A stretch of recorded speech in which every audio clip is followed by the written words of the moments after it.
damn close. Alex has stopped.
Headlines for this week include Joe Gao's apology, UWL's national rank, and Thanksgiving. Stay tuned, WMCM's Week in Review is next.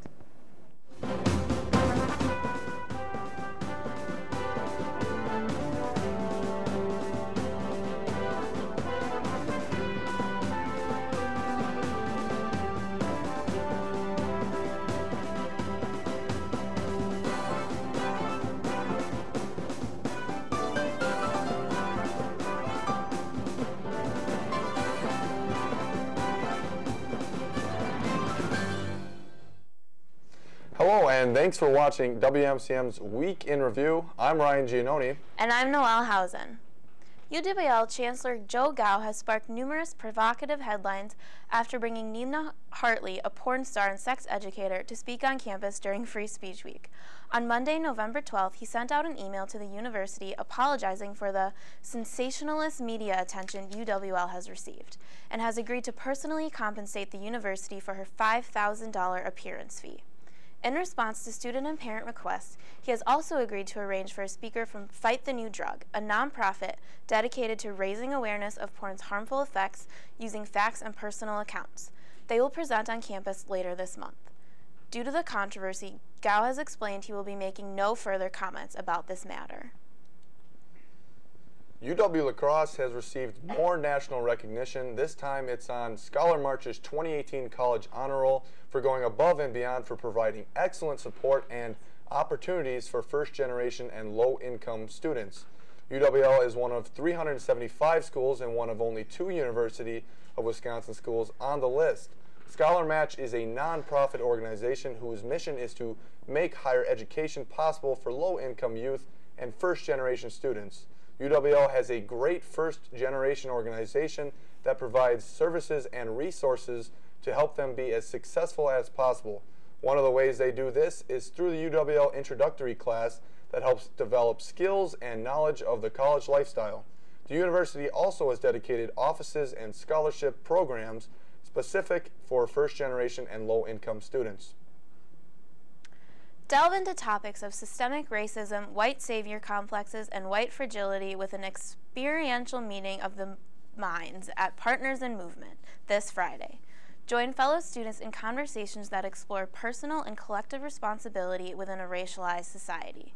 Discussions will be informed by 4 main components: awareness, connection, responsibility, and solidarity.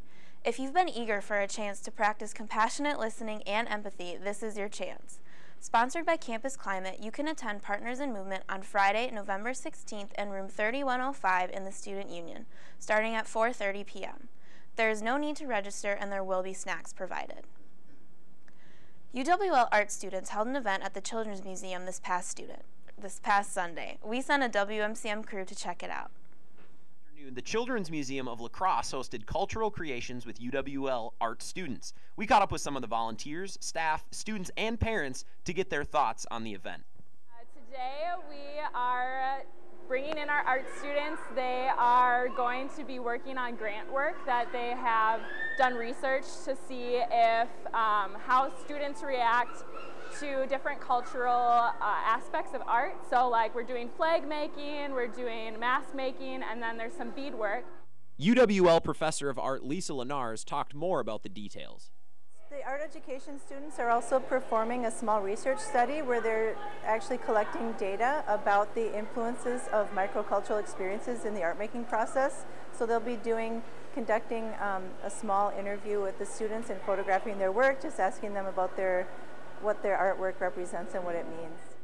We have a few examples: Native American style, Celtic style, and some African style. I know on the weekends a lot of times there's extra fun stuff, and so it's an extra special time to come out and get some extra activities done. For WMCM, this has been Kyle Larson, Mark Karstens, and Grant Bills. Back to you in the studio. Now here's Kyle Tanis to tell us about traveling for Thanksgiving. Thanks, Ryan. Well, it's almost that time of year again, and no, it's not Christmas. It is almost time for Thanksgiving, that time of year where we all get a final break in the fall semester. Thanksgiving is one of the biggest single-day holidays for traveling in this country. The American Automobile Association, or AAA, projects over 54 million Americans will journey 50 miles or more away from their home this Thanksgiving. If you are not flying, then make sure to drive safely and obey the rules of the road, as highway patrols and authorities will be out watching and guiding Thanksgiving week traffic on the major roadways and in the cities. With Thanksgiving coming up a week from today, here are some basic tips you should consider when traveling this Thanksgiving. Wash your hands. Traveling to different places, even if you are going home, means you are exposing your body to germs that the body isn't used to normally experiencing, especially during this time of year. If you know someone who is also driving themselves this break, offer them a ride. The less people on the road means faster and safer conditions for traveling. Pack light. If you're only going to be gone for a day, you don't need to bring 10 pairs of clothes and all your hygiene products. Bring only the essentials and snacks for the trip. And if you are driving this Thanksgiving, wear a seatbelt. Put the phone away and keep your eyes on the road. The destination is your reward. So stay safe out there and enjoy some Thanksgiving turkey just before cranking the Christmas tunes back up to max volume. Now, back to you, Ryan. Football fans, get excited. The UWL Alumni Association is hosting an event at Lambeau Field on Sunday, December 2nd, complete with tailgating and a Packers game for $240. The package includes an exclusive UWL winter hat, unlimited food and drinks at the Bart Starr Plaza tailgate, and of course tickets to the Packers game, with seats in section 330 on the 25-yard line on December 2nd. The Packers will be hosting the Arizona Cardinals with kickoff at noon. Tailgating with the Alumni Association starts at 10 a.m. Transportation and parking will not be provided for the event, but everyone is welcomed and encouraged to attend. Just make sure you register online at uwlax.edu to get your hands on this incredible deal, and go Pack Go. La Crescent Animal Rescue has many pets in need of loving homes. Here's some of the animals available in this week's edition of Perfect Pets.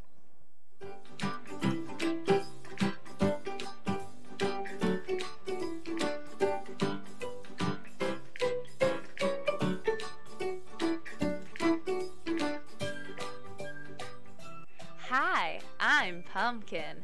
I'm a little shy at first, but once I get to know you, I'm one lovable pup. Nom nom nom nom nom. Hi, I'm Bugsy. I love sitting up on high perches and watching the birds outside. Well, hello there. I'm Zen. I exist in perfect harmony with the universe. I play and I relax. Adopt me today to bring Zen into your life. To find out more about adoption, contact La Crescent Animal Rescue at 507-895-2066. Again, the number for La Crescent Animal Rescue is 507-895-2066. Start working on those Thanksgiving calories early with UWL's 24th annual Turkey Trot this Saturday, November 17th at 9 a.m. Join friends and family at the Rec for this Thanksgiving tradition, including a costume contest, coloring contest, and even junior gobbler races for those younger racers who don't have the lung capacity to run a 5K. You can register now online by going to uwlax.edu from today until November 15th. Registration is $30 with a t-shirt and $20 without. If you're a procrastinator, you can still register the day of for just $5 more. Awards will be given to the overall top finishers as well as the top 5 individuals who most closely predict their finishing time. For months, La Crosse officials have been in talks of implementing a new parking system around the UWL and Western Tech campuses. We sent a WMCM crew to find out more. Due to a new ruling, parking near campus will soon cost you money. The City of La Crosse will charge for on-street parking around both the Western Technical College campus and the UW-La Crosse campus, despite hearing objections from students who raised concerns about unintended consequences. The Board of Public Works unanimously approved a pilot program to require drivers to pay $1 an hour to park on select streets around both campuses. Under the policy, anyone who parks in the designated areas will be required to pay by phone, either using a mobile app called Passport Parking or calling 1-800-789-7593. Now, Student Body President Ben O'Connell says even though the city claims rewarding property taxpayers is a benefit to this new rule, the students are already paying those taxes. The city keeps saying the phrase that nothing is free. Some of the property taxpayers who are paying it through their rent, a lot of them live on these streets. If this new rule is upsetting to students, O'Connell says there is still hope, and be sure to make your voice heard. So what students can do is they can contact their local Common Council members, and they can also contact the mayor, and on top of that they can contact the city parking services office. And I think if you just call in there and voice your concerns, there'll at least be a productive dialogue. The parking utility will order signs for the affected streets and plans to put them up in the next 3 to 4 weeks. For WMCM, this has been Cami Diaz, Ali Schatzman, and Hunter Baumgart. All right, folks, next week, thankfully, we get a much-needed break from school. Why? Well, of course, it is Thanksgiving, my peers, and that means no classes on Thursday and Friday. But for your Tuesday and Wednesday classes, Tuesday will be your Thursday class schedule, and Wednesday will be your Friday schedule. So, if you're lucky enough to not have any Friday classes like me, you will also have Wednesday off. With that being said, I want to wish everyone out there a happy Thanksgiving because we here at WMCM will not be here either. I hope you all stuff your face with some of the best food, but more importantly, spend time with your family and loved ones and cherish every single moment this holiday season. Each week, the WMCM crew goes out and talks to your fellow peers in a segment we call Campus Insight. And this week, spirit of the upcoming holidays, they ask students about their opinions on Christmas music.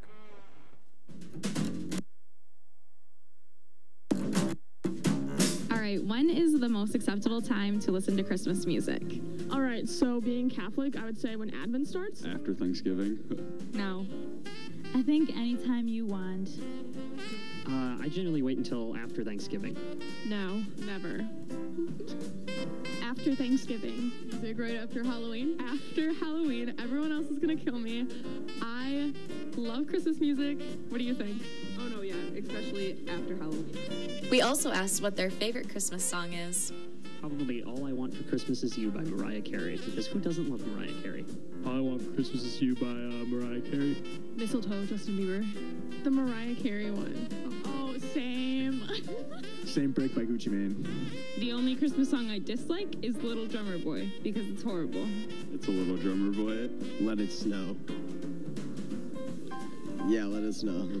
From Campus Insight, this has been Allie and Rachel. Back to you guys in the studio. Look for the WMCM crew around campus for a chance to have your opinions heard on next week's Campus Insight. And now, here's Jacqueline Snow with a review of the movie Jacob's Ladder.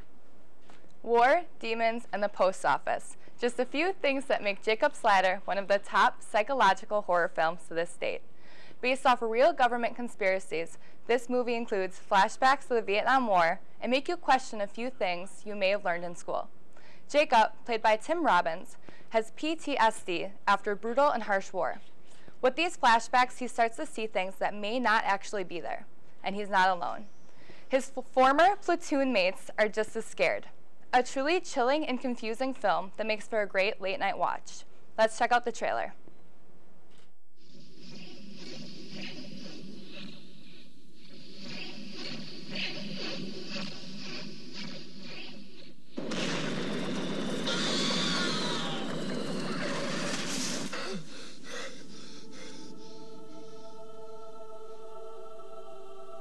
Every day, Jacob Singer goes to work.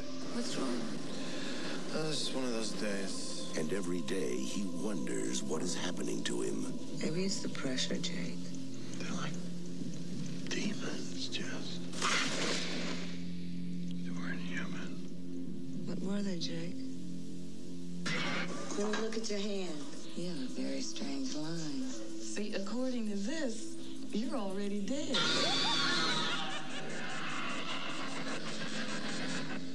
Something's wrong, Jake. They're coming after me. I don't know who they are or what they are, but they're gonna get me, and I'm scared, Jake. I've seen them too. Maybe the demons are real. He's running 106 feet with... This is barbaric. I can get rid of the demons. Who are you? I can block the ladder. Where are you taking me? Where am I? Where do you want to go? Home. This is your home. You're dead. I'm not dead. What are you then? I'm alive.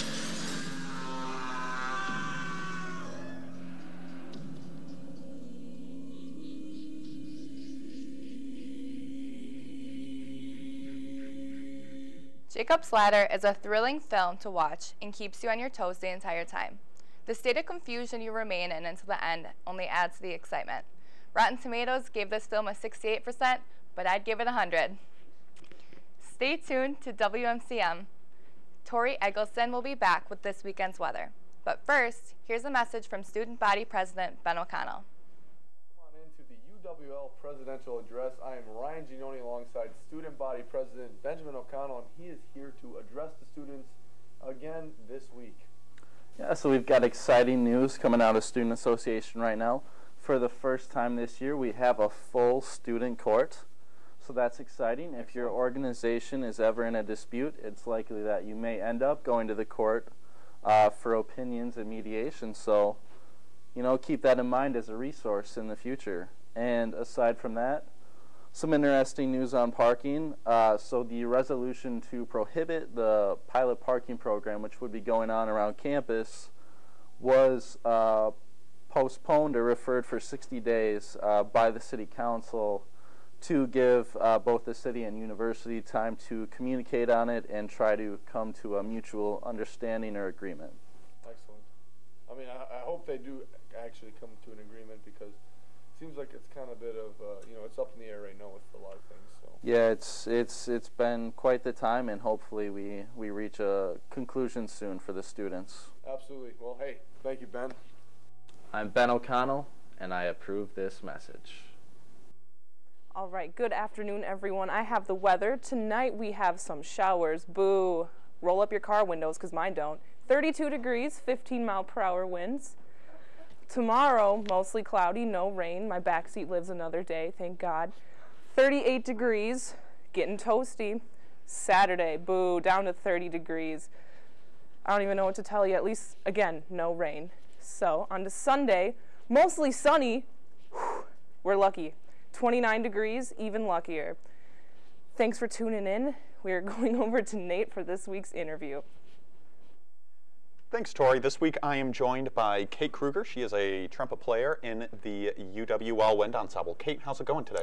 It's going pretty good. How long have you been playing trumpet now? I have been playing trumpet since I was about 10 years old. So, yeah. So 13-ish years now? 13-ish Yeah, years. you're in the middle of your student teaching now as well, so that's probably longer than a lot of your students have been alive. Yeah, most of my students are about 11, so I tell them sometimes that, hey, I've been playing trumpet longer than you've been alive, and they kind of look at me funny because they think I'm old. Yeah, well, we are now. Yeah, we are. Yeah. How long have you been on the wind ensemble? I've been in the wind ensemble since our freshman year, so about 5 years. All right, that's a while, so you obviously like being in the wind ensemble. Yeah, I can't complain. It's been really fun. I've seen a lot of different people come through, and I'm on my second director with the group, so that's been fun and cool too. What do you like best about playing with the wind ensemble there? I think my favorite thing is just getting to see some of my favorite people twice a week for 2 hours, hanging out, making some music. Okay, and if I'm correct, you guys have a concert coming up this weekend. We do. We have one on Sunday at 2 p.m. at Viterbo. We'll be playing Moonlight, Shadows, and Sun, which is just a bunch of songs that deal with darkness and light and sunshine and that sort of stuff. All right, so I believe it's a pretty good card that you guys have. You have a lot of good pieces that you guys are playing on. I believe Frank Ticheli, you're playing a piece by... Yep, we're playing a piece by Frank Ticheli. We're playing Sundance. We're playing a piece by Elliot Del Borgo. We're playing a piece by Jody Blackshaw and Kate Nishimura. Which of the concert that you have going so far, which piece is your favorite? I would have to say that my favorite piece is by Elliot Del Borgo. It's called Do Not Go Gentle Into That Good Night. Yeah. All right, great. Well, you play the trumpet, and you've obviously been playing it for a very long time. What originally drew you to playing the trumpet there? Actually, in 5th grade, when I went to go test instruments, I wanted to play the flute because that's what my mother played. So I went in there and I was bound and determined to play the flute. And then my band director told me that if I chose the trumpet, I could play in jazz band. So that kind of swayed me. Oh, so they have flutes in jazz band. They do sometimes, but like in college, they have mostly it's trumpets and saxophones and trombones. Not a real jazz band, that's what you're saying. So do you play much jazz music then? Not anymore. Unfortunately, since I'm in student teaching, I don't really have time to be on the ensembles, but I've been working with the West Salem High School jazz band and middle school jazz band, so that's been fun. All right, how has it been working with, now that you have been through several different bands now, because you have been in the wind ensemble here, I know you've also been in the orchestra and several other groups. How's it feel different now that you're working with some younger students helping their band grow? It's been really fun for me to be able to take more of a leadership role with them. When I came here, I know I really looked up to all the seniors, so it's been really awesome to be able to be that senior now for some of the newer members. Yeah, now you're the big dog in the house. Now I'm the old one. I'm the mom.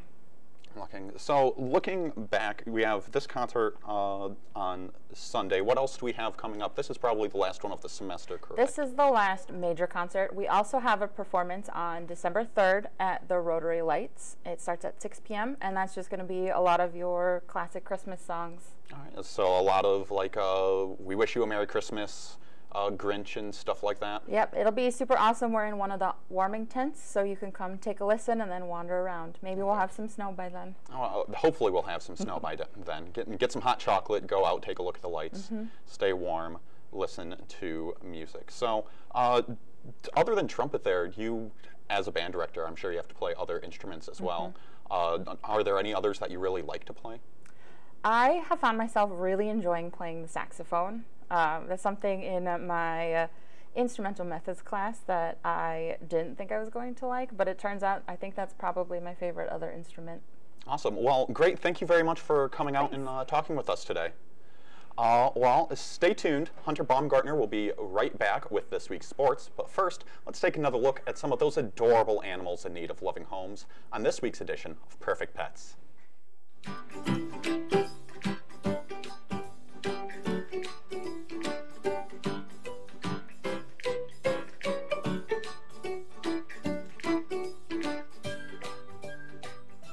Hi, I'm Pumpkin. I'm a little shy at first, but once I get to know you, I'm one lovable pup. Nom nom nom nom nom. Hi, I'm Bugsy. I love love sitting up on high perches and watching the birds outside. Well, hello there. I'm Zen. I exist in perfect harmony with the universe. I play and I relax. Adopt me today to bring Zen into your life.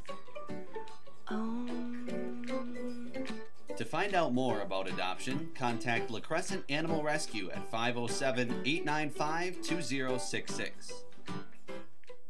Again, the phone number for the La Crescent Animal Rescue is 507-895-2066.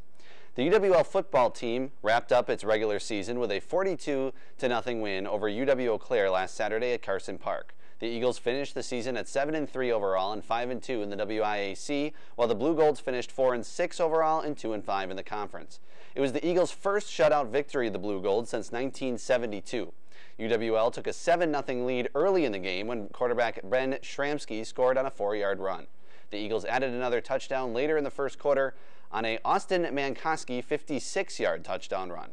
The Blue Golds were on their heels at this point. Shramsky then connected with Jake Samunchek on a 40-yard touchdown pass on the second play of the second quarter to extend the lead to 21-0. UWL scored again before half to make it 28-0 at halftime. Shramsky was then involved in both of the Eagle touchdowns in the second half and accounted for 5 touchdowns in the afternoon, a fitting way to end his college career. Elijah McGeehan led the team with 10 tackles in the game. Sadly, the Eagles did not make the playoffs despite finishing second in the WIAC. However, the football program has turned itself around here at UWL and have much to look forward to in the coming years. The UWL women's soccer team continued their incredible 2018 season with a 3-0 shootout victory over the University of St. Thomas in Minnesota in the NCAA Division III second round on Sunday afternoon. The teams finished in a 2-2 double overtime tie, so the game went into a shootout. Herrings took the first shootout attempt for the Eagles and found the net. The UWL goalkeeper, Lily Brock, would then make a stop on the St. Thomas Tommies' first attempt. The Eagles then got on a roll as Alex Cording stepped up and scored a goal of her own. Brock would then make another diving save on Kristen Epperle's attempt for the Tommies, and the Eagles were now 1 goal away from winning the match. After both teams did not convert on their third attempt, Villars was the hero for the Eagles as she scored the third and winning goal. The Eagles improved to 18-2-3 on the season, while the Tommies ended their year at 19-2-1. The Eagles move on and will face Washington University St. Louis tomorrow at 5. UWL will be making its second consecutive appearance in the third round of the NCAA championships, with Washington St. Louis as the same opponent. These two teams played each other last year in Chicago, Illinois, as UWL earned a 2-1 victory. The Eagles are 2 wins away from the Final Four and could be going to the national championship with just 3 more wins. Every week on WMCM, we highlight an exceptional student athlete in a segment we call Athlete of the Week. This week, we talked to basketball player Delaney Schonenberger. Let's take a look. Hello again, and welcome to Athlete of the Week. I'm Jeremiah Waite, and I'm happy to have Delaney Schonenberger with me on today's show from the women's basketball team. So, Delaney, welcome to the show. Hi, Thanks good for to be joining here. us here. So, what made you decide to come to La Crosse over potential other schools that you may have been able to go to? I actually came here my sophomore year for track, for the state track meet, and I fell in love with the area, everything around it. I obviously had no idea where I was at campus at that time since I was a sophomore in high school, but I toured my senior year, and I honestly only applied for the school. So this is exactly where I wanted to come. Wow, so you already knew right from the get-go where you were I going. did, yes, I did. So coming into this year, you guys do not have any seniors on this year's team, but last year placed second in conference. So what is the outlook for this season, even though you guys are so young? In this season, we obviously want to win conference. That's our goal, and I think that we definitely have a shot at it. We have great talent coming in. We have 6 freshmen, and all of them play. All of them have seen minutes, and I think we'll be pretty solid this year, even though we're young. So the last question for you, Delaney, how has basketball prepared you for life after college? Well, of course, with basketball and being a bio major, I have a lot on my plate. So just the balance, being able to balance after college, I'll be a lot better at it since I've had to do it for the last 3 years. All right. Well, Delaney, once again, thank you for joining Athlete of the Week. Come out and support your women's basketball team as their next home game is on November 24th against Finlandia University out of Michigan. Go Eagles! Thanks, Jeremiah, for Athlete of the Week. One of the things that people look forward to on Thanksgiving is the football games that will be taking place. Since 1978, the Thanksgiving games have been hosted in Detroit and Dallas every year, with Detroit in the early time slot. Since 2006, the NFL has added a third Thanksgiving football game so other teams, other than Detroit and Dallas, can join in on the Turkey Day fun. This year, the Chicago Bears will play the Detroit Lions in the first Thanksgiving game, starting at 11:30 a.m. and will be televised on CBS. The Bears hold the top spot in the NFC North right now, and the Lions are struggling, but the Lions have always played well on Thanksgiving, so an upset could be brewing in the Motor City. As tradition tells you, the Dallas Cowboys will host the Washington Redskins in the second at 3:30. The second game, that is. The game will be televised on Fox with you-know-who Joe Buck and Troy Aikman on the call. Like the Bears, the Redskins are a team that is sitting atop their division but facing a tough road opponent on Turkey Day. This should also be a good game as the Redskins' defense has been stout all year long, but they'll have to try to stop the Cowboys' offensive firepower with Dak Prescott and Ezekiel Elliott.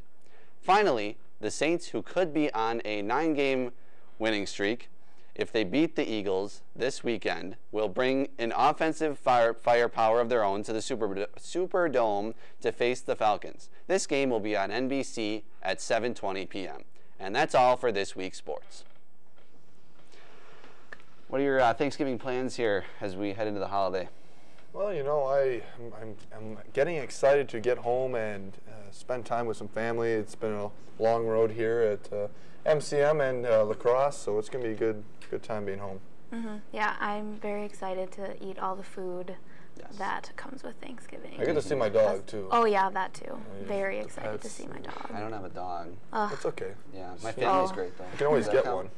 You can always get one. Just get a dog. Should I get a dog so I can go back to it for Thanksgiving? Yeah, I think that should be the plan. Yeah. Okay. And then makes the should I trip, give it back after Thanksgiving? No, don't do that. But it makes the trip a lot more worth it when you can bring it with you. We can have a WMCM mascot. WMCM mascot could be. There we go. Dog. Excellent. Yeah, I think that's a good plan. Well, thanks for watching WMCM's Weekend Review. Make sure to join us next week, Thursday at 4:30, right here on Campus Channel 200 and Digital Cable Channel 989.